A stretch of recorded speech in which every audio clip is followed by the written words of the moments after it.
이제 부가가치세 부동명세서를 마무리를 짓겠습니다. 어려운 거는 저번 시간에 거의 다 해놨고요. 이제 봐야 될 페이지는 18페이지인데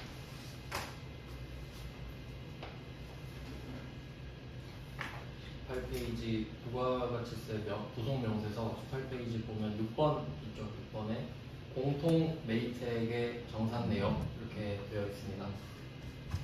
요거는 그 개념만 이해하시면 되는데 컴퓨터가 계산을 다 해주기 때문에 개념 위주로 좀 설명을 해드릴게요.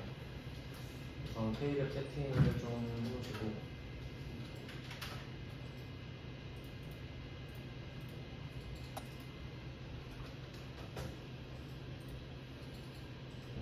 부속명세서 쪽에서 공제받지 못할 매입액 명세서입니다.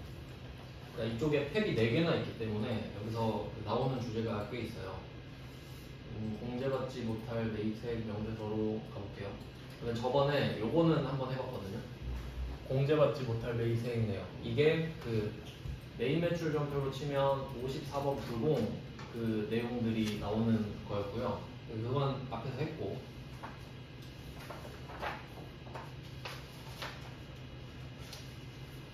그게 저번 시간에 5번에서 했던 거예요. 저번 시간에 딱 마지막에 했던 게 이쪽이었고, 네, 지금은 이제 6번이죠. 네, 이 메뉴는 똑같은데 지금은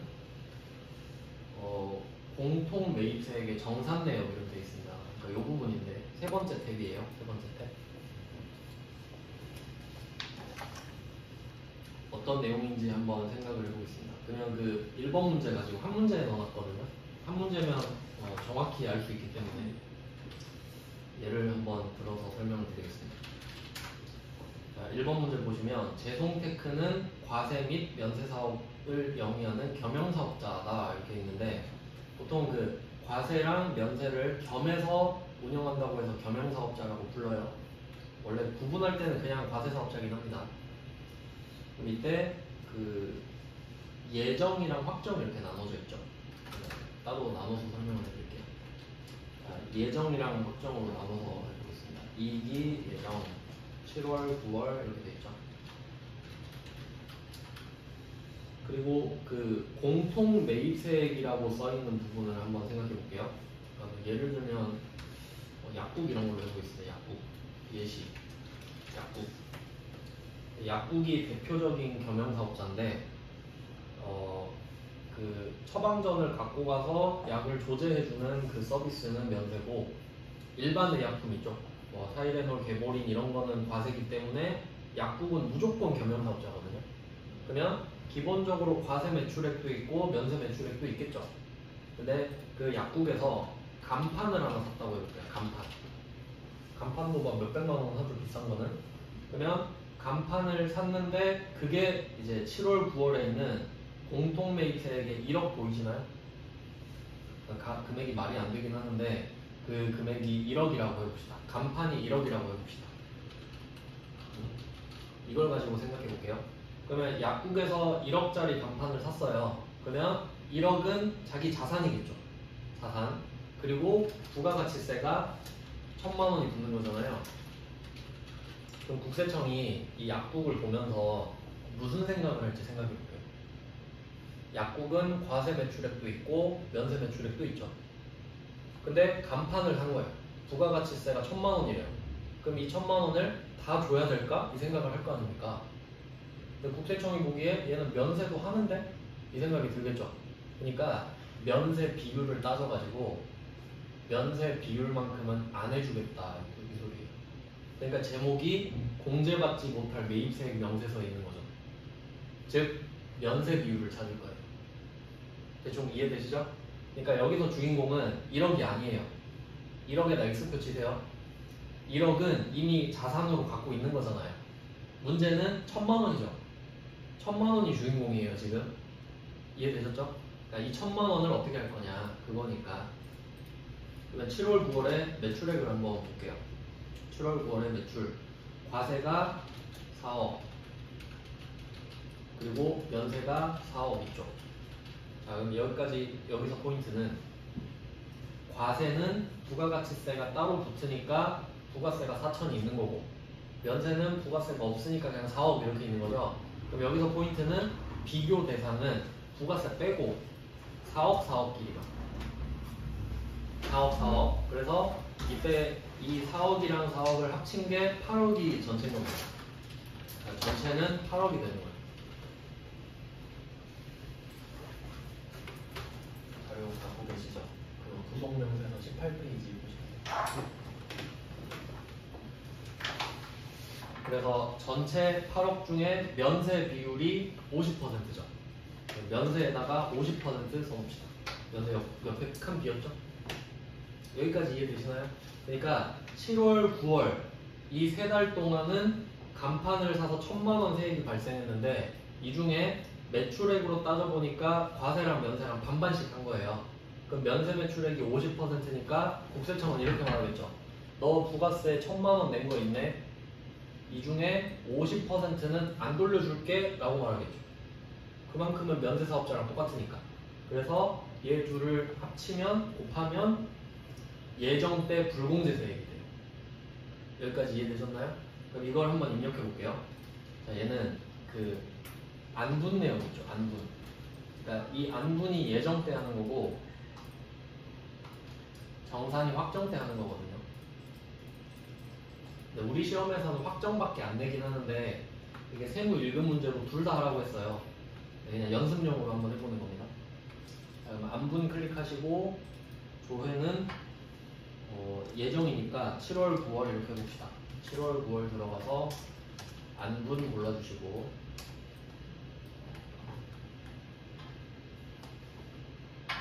7월, 9월 안분 이렇게 고르셨죠? 그리고 기준을 선택하라고 하는데 자, 기준은 항상 1번 고르시면 돼요. 그러니까 이게 어디에 나와 있냐면 그 문제 세 번째 줄 보시면 문제 세 번째 줄 마지막에 괄호 안에 공급가액 기준으로 안분 계산하고 있다 이렇게 돼 있죠? 실무에서는 다 공급가액으로 해요. 이게 제일 확실하니까. 그래서 1번 골라주시면 됩니다. 전표 데이터를 불러올 거냐면 아니요 하시면 돼요. 어차피 우리가 다 입력해야 정답 처리가 되니까. 자, 여기까지 들어오셨죠? 7월, 9월 안분은 예정. 자, 이때 1번 세팅했고요. 자, 9분은 그냥 넘어가시면 됩니다. 자, 공급가액 한번 해볼게요. 자, 공급가액은 아까 그 여기서 1억이에요. 1억. 1000만원을 만들기 위한 금액이거든요. 그러니까 주인공은 1000만원인데 1억이 있어야 1000만원이 생기죠. 그걸 위한 1억인 겁니다. 그래서 얘가 주인공이라는 거죠. 세액 1000만원. 얘는 자산이고 1억은. 그래서 1억을 써주시면 되고요. 자, 그리고 옆으로 넘어가면 총 공급가액 있죠. 여기가 8억이에요. 그러니까 7월, 9월에 과세 4억, 면세 4억 합친 게 총 공급가액 8억 이렇게 되겠죠. 총 공급가액 8억 이렇게 쓰시고 그 다음에 면세 공급가액은 4억이었죠. 억은 0이 8개죠.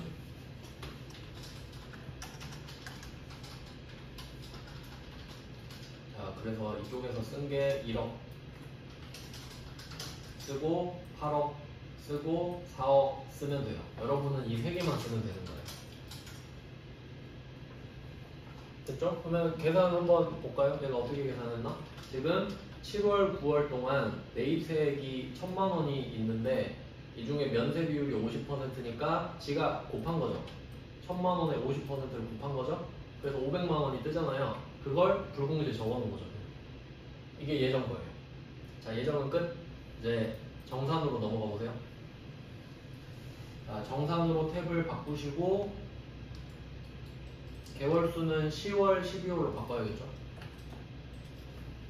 수정된 데이터가 존재한다. 이거는 저장할게요. 방금 그거 말하는 거 맞죠? 자, 정산은 10월, 12월로 갑니다. 똑같이 1번을 선택해 주시면 되고 전표 데이터를 불러와 보겠습니다. 방금 한 게 있기 때문에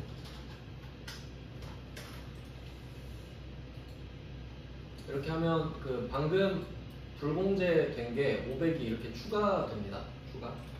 네, 실제 시험에서는 여러분한테는 이거 정산 하나만 준다고 생각하시면 돼요. 자, 그러면 총 공통 매입세 한번 해볼게요. 총 공통 매입세. 여기서 포인트는 뭐냐면 아까 예정 때는 7, 8, 9, 3개월만 했잖아요. 근데 이게 중요합니다. 2기 확정 때는 6개월치를 다 돌려요. 그러니까 이 표가 지금 3등분 돼 있잖아요. 맨 왼쪽에는 7월, 9월 세 달 거, 가운데는 10월, 12월 세 달 거, 오른쪽은 합친 6개월 이렇게 돼 있죠. 그러니까 예정 때는 7월, 9월을 쓰는 게 맞거든요. 맨 왼쪽에. 근데 10월, 12월 확정 때는 가운데 걸 안 써요. 7월, 12월 걸 써요. 그러니까 중간에 10월, 12월 박스 있죠. 그걸 통째로 X표 치시면 돼요. 그러니까 2기 확정은 날짜를 쓸 때는 10월부터 12월로 쓰는데 실제 계산할 때는 7월, 12월로 해요. 합쳐서 계산을 합니다. 그래서 얘는 이제 어떻게 써야 되냐면 그 전체 금액이 7월부터 12월 거 보셔야 돼요. 과세가 10억, 면세가 5억 이렇게 돼 있죠. 그러니까 과세가 10억, 0이 9개예요. 면세가 5억. 그럼 합치면 전체가 15억 이렇게 되겠죠. 여기까지 한번 정리해 놓고 생각을 해보면 우리가 7월, 9월 거는 이미 봤거든요. 그럼 전체가 8억이었죠. 7월, 9월이 8억. 그리고 6개월치를 다시 보니까 15억이에요. 그러면 이 7월부터 9월 거 8억이 전체 15억에 포함되어 있죠. 합친 거니까. 근데 그렇게 해요. 6개월을 총 합쳐서 돌리거든요. 그럼 이제 면세 비율을 따져보니까 얘는 3분의 1이죠. 깔끔하게 안 떨어지니까 3분의 1 이렇게 쓰는 게 낫겠네요. 그러면 7월, 12월 면세 5억 옆에다가 3분의 1 이렇게 써놓을게요. 15억 중에 면세가 5억이니까 3분의 1 맞죠? 자, 그리고 그 밑에 공통 매입세액을 보니까 7월, 9월에는 1억을 써서 1,000만 원을 만들었는데 10월, 12월 동안 또 2억을 더 샀대요. 그러면 6개월 동안은 3억을 산 거죠, 다시. 그러면 이때는 6개월치를 해야 되니까 이 공통 매입세액에서 3,000만 원을 쓰는 겁니다. 6개월치의 공통 매입세액을 쓰는 거거든요. 그래서 3,000만 원 여기 주인공입니다. 그래서 7월, 12월에 3,000만 원을 표시해 두시면 되겠죠. 그러니까 확정 때는 6개월치를 한다는 게 포인트입니다. 그리고 총 공급가액은 15억으로 바꿔주시면 되고요. 실제 시험에서도 이 금액으로 다시 바꿨어요. 자, 그 다음에 면세 공급가액은 5억. 사실 우리가 계산할 필요는 없었어요. 근데 이때 3,000만 원 하나 쓰고 15억 하나 쓰고 5억 쓰고 그럼 면세 비율이 저절로 뜨고 원래 실제 시험에서는 이 기불공제 매입세액을 여러분이 500을 직접 쓰는 거예요. 그럼 이게 무슨 말이냐면 우리가 7월, 9월 때 이미 500을 불공제를 당했었잖아요. 근데 지금은 6개월치를 했을 때 3,000만 원 중에서 3분의 1만 불공제 당하면 되거든요. 근데 그 금액이 한 1,000만 원 정도 돼요. 근데 이미 7월, 9월에 불공제 당한 게 500이 있기 때문에 거기서 500을 빼고 나머지 금액만 추가로 하겠다. 즉 결과적으로 7월에서 9월까지는 500을 불공제를 당한 거고요.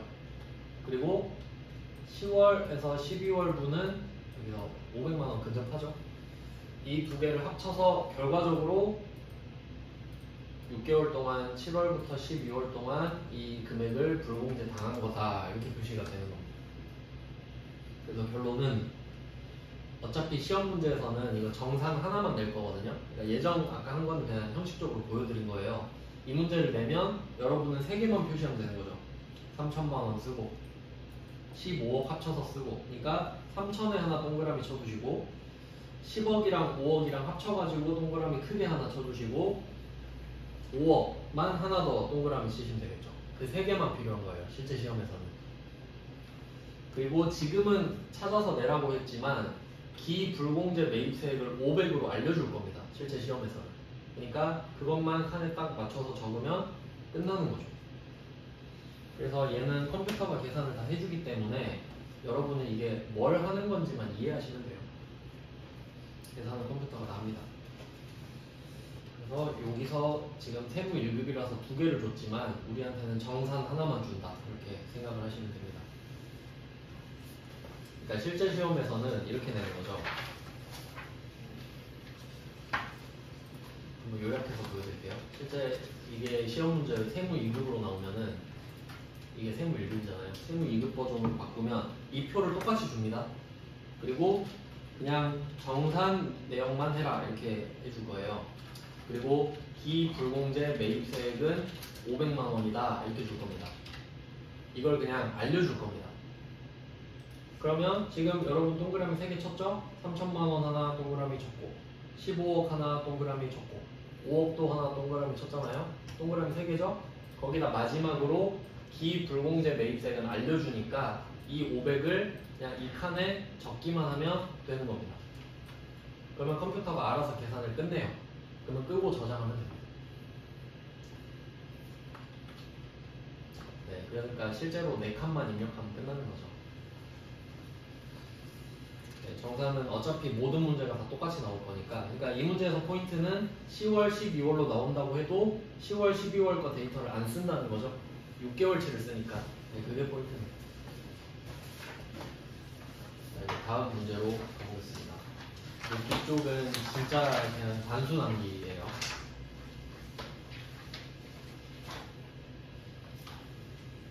19페이지를 가보시면, 여기까지는 좀 머리를 써야 되는 문제였는데 지금부터 단순 암기로 넘어갑니다. 7번이 수출 실적 명세서고요. 최근에 좀 많이 나왔었어요. 이게 아마 쉬운 주제라서 좀 자주 내는 것 같아요. 자, 얘는 그 부속 명세서 로마자 1번에 6번째 줄에 있습니다. 수출 실적 명세서. 1번 문제는 일기 예정이라고 하니까 1월, 3월로 입력하겠습니다. 날짜는 그냥 쓰면 되죠. 그리고 수출 신고 번호가 있는데 3개 나왔죠. 3개. 일단 첫 번째 거 그대로 쭉 써볼게요. 하이픈 없이 그냥 쭉 쓰면 돼요. 13, 065, 22 이렇게 쭉 쓰면 됩니다. 마지막 X까지. 막대기는 안 쓰셔도 돼요.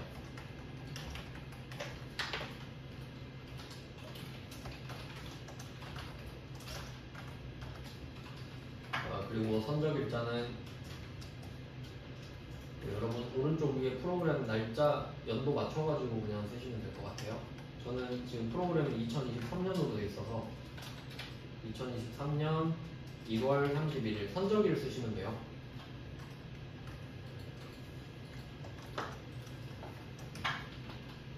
네 자리, 두 자리, 두 자리 이렇게 쓰시면 돼요. 날짜는. 그 다음에 통화 코드는 F2번으로 검색해서 쓰셔도 되고 직접 USD라고 쓰셔도 돼요.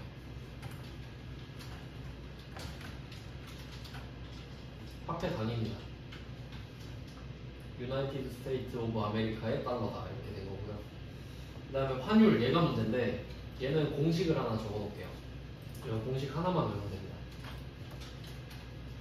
그 선적일이랑 환가일이랑 두 개 있잖아요. 선적일은 물건을 배에다 실은 날이고 환가일은 받은 돈을 원화로 환전한 날이거든요. 그 중에 작은 날짜 있죠. 그러니까 이른 날이라고 해야 되겠죠. 선적일이랑 환가일 중에 이른 날의 환율을 쓰면 돼요.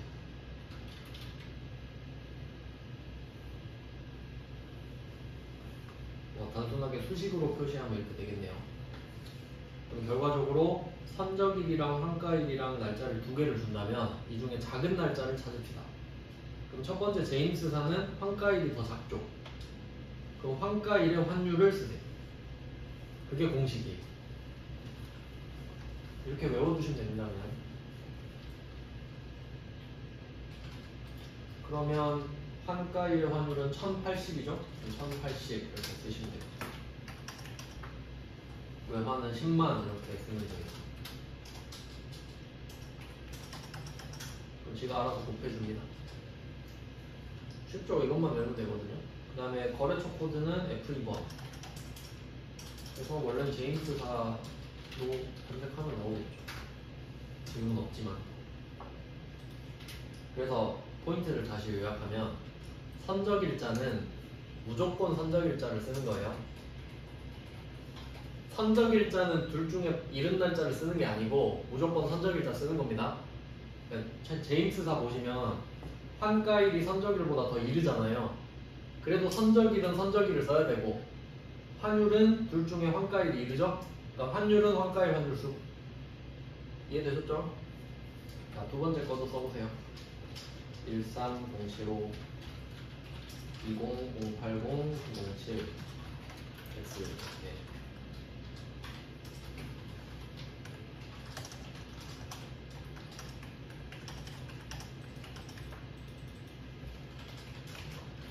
선적일은 역시 그냥 선적일을 쓰시면 돼요. 그러니까 선적일은 계산할 필요가 없다는 거죠.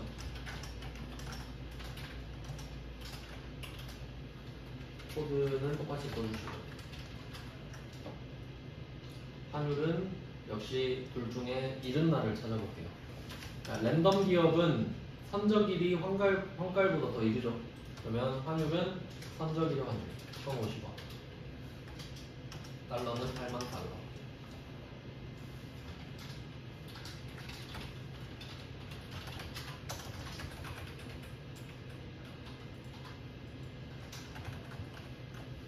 그다음에 세 번째,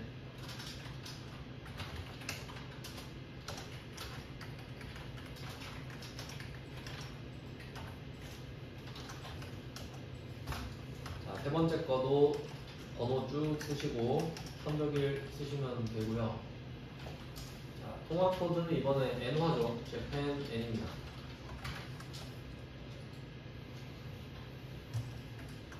쓰면 되는데, 자, 엔화는 또 문제가 하나 있어요.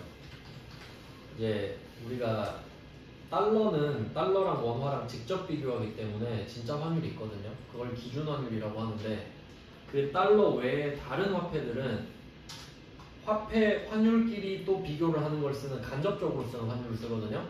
그래서 지금처럼 800원이 100엔이다 이런 게 나와요. 근데 환율이라는 거는 외국 화폐 1단위당 우리나라 돈의 가치거든요. 그러면 100엔은 1단위가 아니잖아요. 그러니까 여기 있는 그대로 800을 100으로 나눠야 돼요. 800을 100으로 나누면 8이죠. 그러니까 환율은 8이에요. 8이라고 따로 써주셔야 돼요. 왜냐면 진짜 계산기를 두드리면 8이 나오니까 그게 환율이에요. 800 나누기 100 8이죠. 그러니까 달러랑 생각하시면 되는데, 달러는 분명히 써있잖아요. 달러당 1000원이라고. 1달러당 1000원. 그러니까 엔화도 1엔당 8원 이렇게 가요. 좀 가치 차이가 많이 나서 와닿진 않는데 달러는 1000배잖아요. 네, 엔화는 한 0.8배 이 정도 되죠. 8 이렇게 쓰시면 되고, 외화는 500만 엔. 대신 화폐 가치가 크죠. 화폐 단위가 크죠.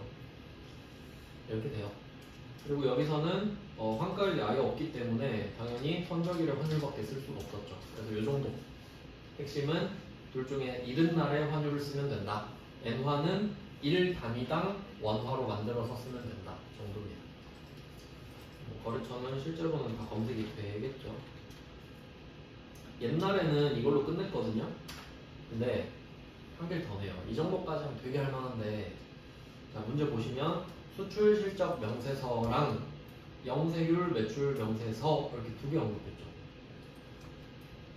옛날엔 이거 하나로 딱 끝냈는데 얘는 끄고 실제 시험에선 저장을 하시면 되고요. 저는 저장을 안 하겠습니다. 그리고 이것도 미리 끄시는 것보다는 그 영세율 매출 명세서를 켜서 이거 금액을 보고 적어야 되거든요. 얘도 똑같이 1월, 3월로 적으면 되겠죠. 같은 기간에 대한 문제일 테니까.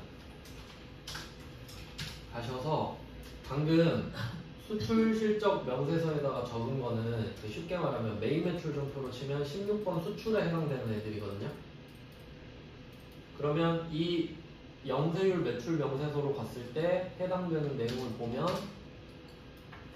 맨 위에 제21조 직접 수출, 대행 수출 포함 이 부분이겠죠.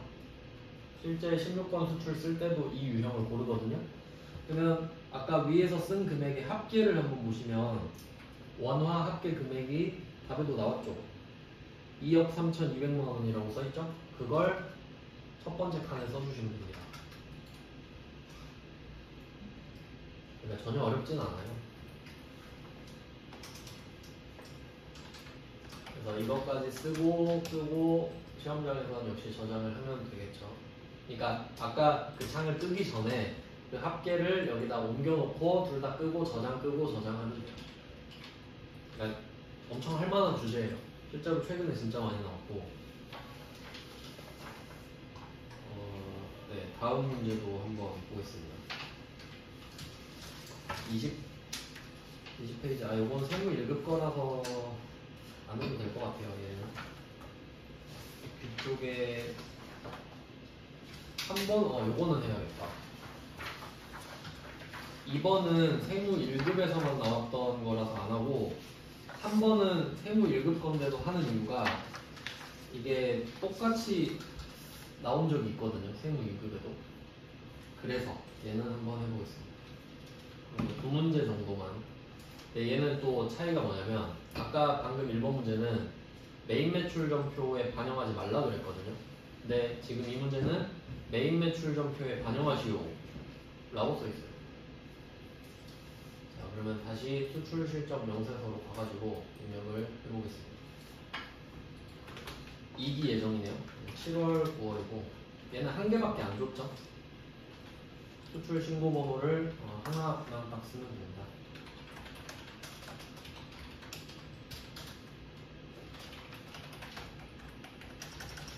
입력 요령은 아까랑 똑같아요.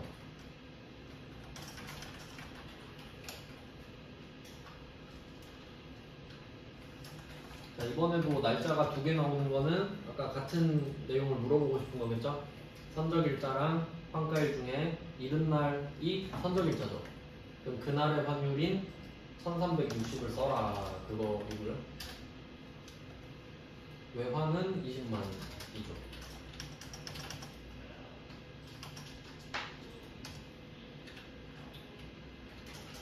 거래처는 한비디아. 적당한 걸로 골라주시고요. 얘는 아까 했던 것 중에 한 개만 낸 건데 얘는 어떻게 하냐면 이걸 적은 다음에 얘를 메인 매출 전표로 역으로 보내는 거거든요. 원래 얘는 위쪽에 답에 다 나와 있긴 합니다. F4 전표 처리라고 써있죠. 그림 밑에 F4 전표 처리가 왼쪽 위에 있거든요. 요거를 한번 눌러볼게요. 앞에 왼쪽에 체크하고요. 왼쪽에 체크하신 다음에 체크하시고, 그러니까 그림에 체크 표시 이렇게 해두시고 전표 처리로 화살표 하시면 되겠네요. 요거를 메인 매출 전표로 넘길 거니까 1번을 체크하고 전표 처리를 누릅니다. 이걸 메인 매출 전표로 보낼 거거든요. 자, 여기에서 확인 한번 눌러보죠. 확인을 누르면 창이 하나 더 뜨죠. 여기에서 전표 처리. 밑에 다 써있네요. 일괄분계라고 써있네요. 일괄분계를 딱 하고, 그리고 분계를 어떻게 할 건지 물어보는데 금액은 정해졌는데, 그래서 그림 안에 이 3번 문제는 박스 안에 3번 있죠. 문제 박스에 맨 밑에 3번이 깔려 있는데 수출 대금은 선적일 이후에 수령하였다라고 돼 있어요. 외상이란 소리죠. 그러니까 2번 외상 찍어서 예 확인 전표 처리 하겠습니까? 예. 그럼 얘가 메인 매출 전표에 저절로 써집니다. 그러니까 우리 시험에서는 그 16번 수출로 직접 입력하는 걸로 썼는데 실제로는 역으로 보내버리는 거죠.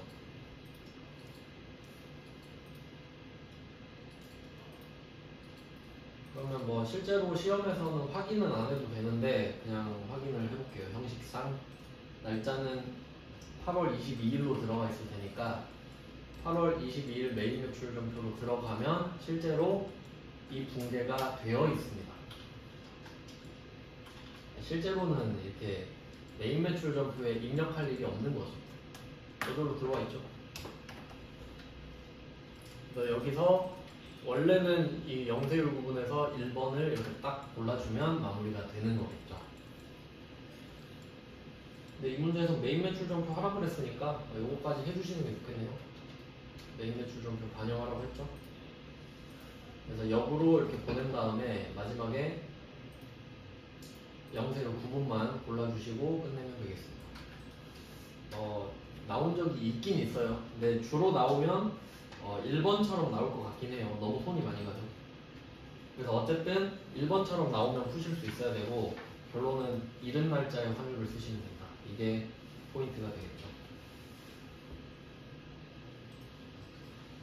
네, 수출 신고 실적 명세선 이 정도 보시면 되겠고 그 다음에 뒤쪽에 22페이지로 가면 이것도 최근에 나왔던 건데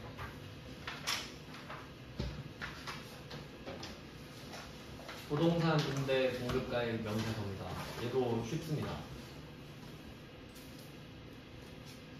얘는 세액을 공제해주는 개념이 아니고 우리가 부가세를 더 내야 돼요. 간주 임대료 때문에. 얘는 바로 입력할게요. 얘는 논리가 따로 없고 그냥 입력만 잘하면 됩니다. 부가가치 탭으로 가신 다음에 부속명세서 1번에서 세 번째 줄로 갈게요. 부동산 임대 공급가액 명세서. 얘가 문제 내기는 좋거든요. 자, 그러면 기간을 골라줍니다. 4월, 6월로 되어 있죠.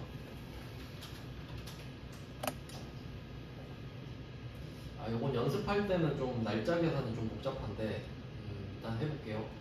첫 번째 거래처는 디자인 보험. 우리가 지금 건물주인데 이름이 부동산 임대 공급가액이니까 얘가 건물주인데 세입자가 2명 있는 거예요. 한 명씩 입력을 하는 겁니다. 첫 번째는 디자인 보험 F2번으로 골라서 입력해 주시면 돼요. 적당한 거래처를 하나 찾아주시고 동은 안 써도 돼요. 동 없으면 안 쓰고요. 동 없죠? 넘어가고 층은 1층 호수는 102호 있는 것만 쓰시면 돼요. 자, 그리고 넘어가서 사업자 등록번호는 알아서 적힐 거고 면적 있죠.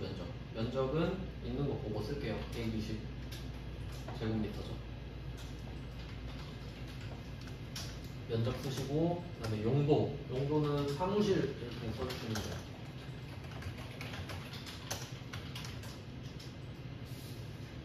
그 다음에 임대 기간이 나오는데 이게 좀 연습할 때는 좀 복잡해요.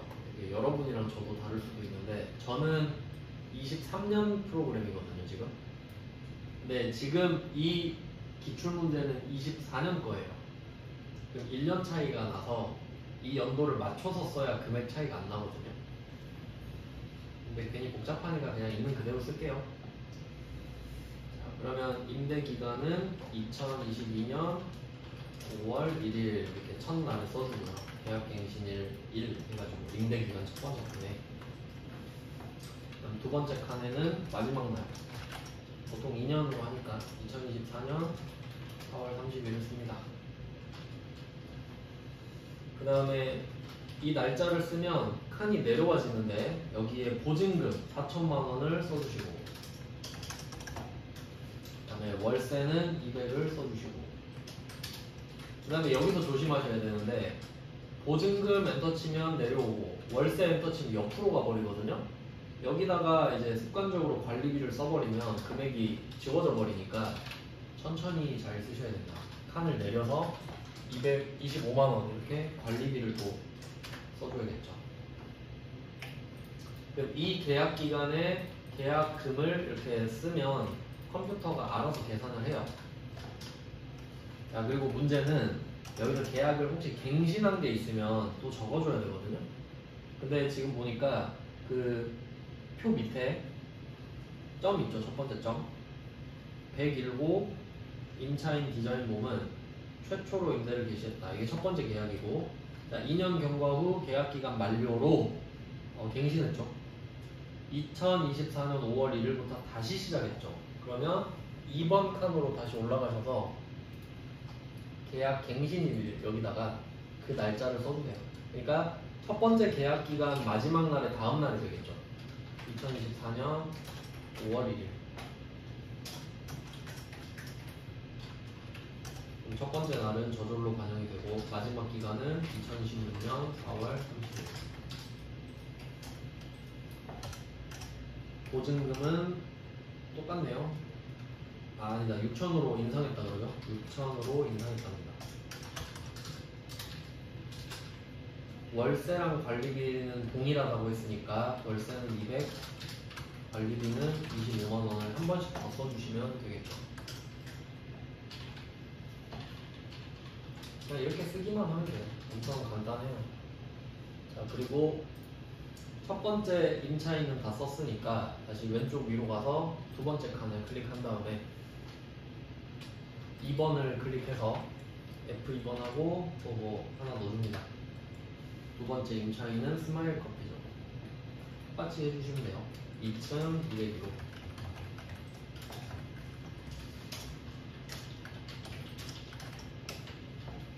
면적 120, 용도 점포.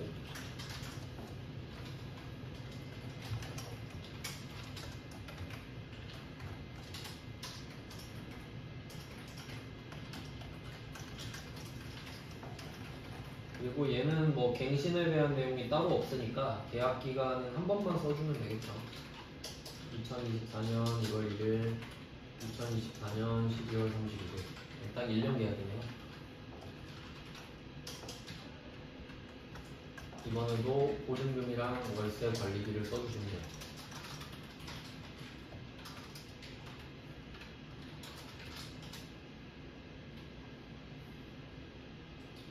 자, 뭐 있는 내용 다 쓰셨죠? 그러면 원래는 지금 그 금액이 안 맞아요. 저랑 여러분이랑. 왜냐면 그 기간이 달라서. 그러니까 지가 계산을 저절로 하는 거거든요. 근데 원래 제대로 하려면 연수 계산이 복잡해서 그대로 했는데 제대로 했으면 금액이 맞게 됩니다. 그리고 그 두 번째 점 있죠? 표 밑에. 이게 무슨 뜻인지 한번 생각을 해볼게요. 두 번째 점에 월세와 매월 관리비에 대해서는 정상적으로 세금계산서를 모두 발급했다. 당연한 거죠. 그리고 간주임대료에 대한 부가가치세는 임대인이 부담하고 있다. 그러니까 이게 가끔씩 나쁜 건물주가 어떻게 하냐면 간주임대료라는 개념은 알려드렸죠. 그 보증금에다가 이자율 때려가지고 돈 뜯어가는 거 있잖아요. 그걸 임차인한테 떠넘기는 경우도 있어요. 근데 여기서 건물주는 우리가 자료를 내고 있다 그건데 누가 부담하는지는 상관없습니다. 그러니까 이 두 번째 점은 이 문제랑 상관이 없어요. 그래서 이것만 입력하면 끝이에요. 이런 내용이에요. 그리고 23페이지는 그냥 세무 1급 걸로 넣었는데 이런 식으로 가끔씩 부동산 임대차 계약서 그림을 넣어주는 경우가 있거든요. 그럼 이때는 이제 그림을 찾아서 보셔야 되는데 날짜만 좀 체크하고 넘어갈게요. 나머지는 쉽게 찾을 수 있는데 그 가운데 쪽에 보면 3조, 4조, 5조 이렇게 있거든요. 거기 4조 있죠. 4조. 4조에 임대차 기간 정도만 표시해 주시면 될 것 같습니다. 그러니까 방금 문제는 보기 좋게 날짜를 써놨는데 지금은 이렇게 계약서 안에서 보고 찾아야 될 수도 있죠. 뭐 확률은 낮지만 이렇게 낸 적도 있습니다. 그냥 참고만 하시면 될 것 같고. 아, 그리고 이 문제를 넣은 이유가 그것 때문이네요. 지금 이 02번 문제는 23페이지 2번 문제는 그 문제 두 번째 줄에 부가가치세 신고서를 작성할 것 이것 때문에 이 문제를 넣은 것도 있는데 그러니까 방금처럼 이 부분만 넣으면 사실 끝나거든요. 보통 한 문제로. 근데 여기다가 신고서를 같이 내버리는 거예요. 문제를.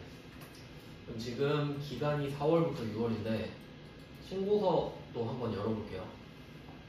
이걸 켜놓은 상태에서 공급가에 켜놓고 신고서로 가서 똑같이 4월, 6월을 써봅니다.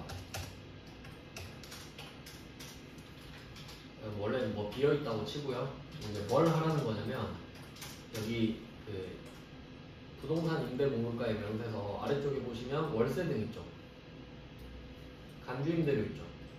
그러니까 이거를 신고서로 옮겨 써라 이렇게 하면 뭘 말하는 거냐면 이 월세 등은 1번에다 써라 이거예요.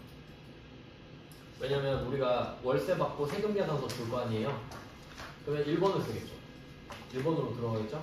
그리고 간주임대료는 4번에 들어가겠죠.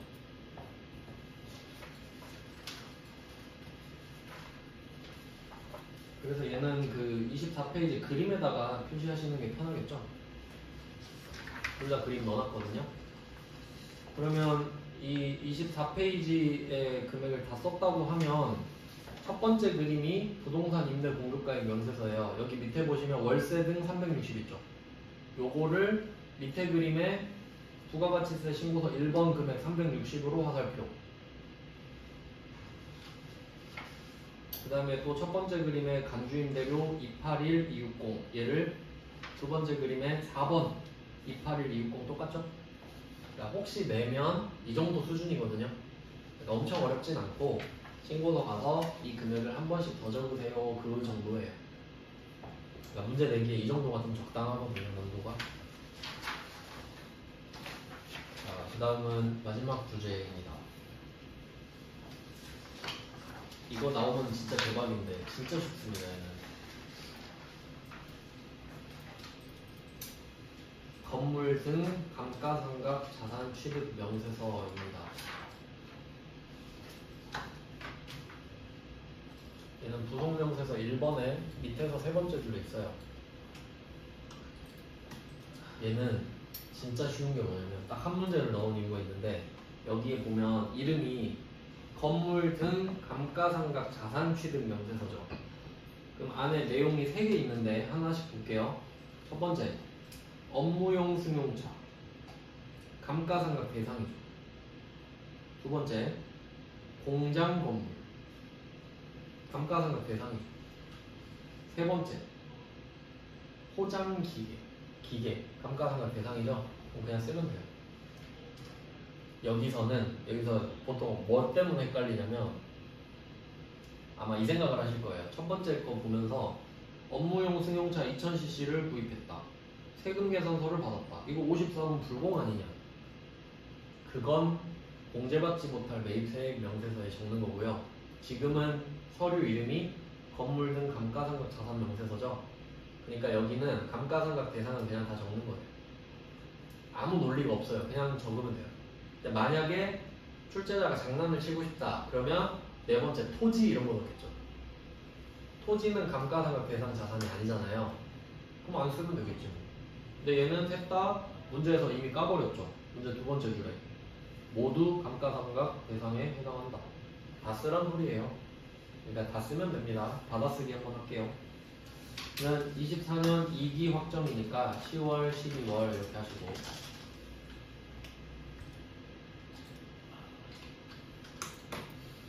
저는 다 써져 있는데 지우고 하겠습니다. 뭐 있으면 F5번으로 지우고 하셔도 되고 그냥 밑에다 추가하셔도 되죠. 첫 번째는 10월 4일 1004 두 자리씩 써주시고요. 상호는 원래 검색하면 나오겠죠. 원대 자동차. 그리고 그나마 포인트라면 이 정도가 되지 않을까 싶은데 구성이 4개로 나눠져 있습니다. 그러면 지금 첫 번째는 딱 봐도 차량 운반부겠죠. 네, 뭐 사업자 번호는 어차피 검색하면 같이 나오니까 자산 구분이랑 금액만 잘 적어주시면 됩니다. 여기서는 이제 보시면 아시겠지만 증빙을 적는 칸이 없잖아요. 안 중요하니까. 감가상각 자산이 뭐가 있는지 확인하는 서류이기 때문에 두 번째는 11월 26일 거래처는 대충 아무거나 쓰고 두 번째는 건물 구축물 하시면 돼요. 건물 구축물. 구축물이 다리 같은 건데 보통 합쳐서 건축물이라고 하죠. 금액은 5,000원.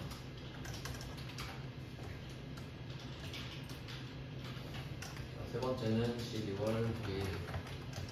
구축 거래처는 대충 적당한 거 쓰고 마지막은 기계인데 기계는 2번에 있죠. 그리고 뭐 중요한 주제들은 다 나왔는데 그 기타 같은 경우는 아마 뭐 비품 정도 되지 않을까요? 비품을 샀다 뭐 이 정도 나오면 기타 처리하면 되겠죠. 이 정도예요. 제가 봤을 때 이쪽에서 나올 수 있는 주제 중에서는 그 7, 8, 9 위주로 좀 먼저 공략을 하시고요. 7번이 수출 실적 명세서, 8번이 부동산 임대 공급가액 명세서, 9번이 예조. 그러니까 7, 8, 9가 확실히 쉽거든요. 가성비가 일단 좋으니까 걔네 위주로 공략하시면 될 것 같고, 그리고 이제 앞에 쪽은 좀 선택적으로 갖고 가시면 됩니다. 그러니까 무조건 다 해야 되는 게 아니잖아요. 확률의 문제니까 안 나올 수도 있거든요. 이렇게 해서 부속 명세서는 좀 적당하게 시험 범위를 골라서 공부를 해주시면 되고요. 좀 쉬다가 이따가 소득세 자료로 넘어가고